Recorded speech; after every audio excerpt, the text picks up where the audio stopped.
තියෙන්නේ Sinhala creation YouTube channel මාලාවත් එක්ක අද දවසේ මම ඔයාලත් එක්ක කතා කරන්න ලෑස්ති වෙන්නේ හරිම ලස්සන පාඩම් එකකයක්. මොකක්ද සිංහලය කියන අපි හැමදාම කතා කරන අපේ භාෂාව වෙච්ච සිංහල ගැන.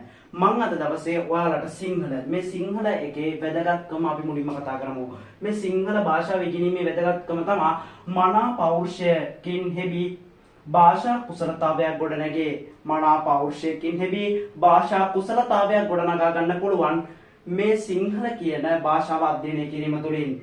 සිංහල භාෂාව අධ්‍යයනය සිංහල විෂය කේන්ද්‍ර ඉගෙනුම ලබන දරුවන් විදිහට කොටස් දෙකකට බෙදෙනවා. එකක් තමයි සාමාන්‍ය පෙළ, අනිත් එක තමයි උසස් පෙළ. මම මේ සරලව O level සහ A level කියලා දාන් ඉන්නවා. O level වලදී ඔයාලට සිංහල වල භාෂාව සහ සාහිත්‍ය කියන කොටස් දෙකක් තමයි කතා කරන්න තියෙන්නේ.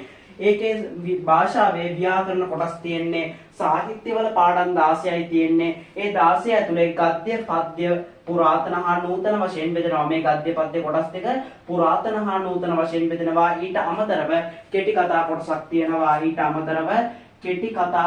තියෙනවා. ඊට පස්සේ අපි යමු උසස් පෙළට. උසස් පෙළ විෂය කේන්ද්‍රීය වශයෙන් ඔයාලට ගත්තාම බුද්ධිල කාව්‍ය තියෙනවා. ඊට අමතරව කෙටි කතා, නවකතා, කාව්‍ය, ගද්‍ය හා පද්‍ය කියලා මම සරල අර්ථයකින් මේ කතා ටික දීලා තියෙනවා.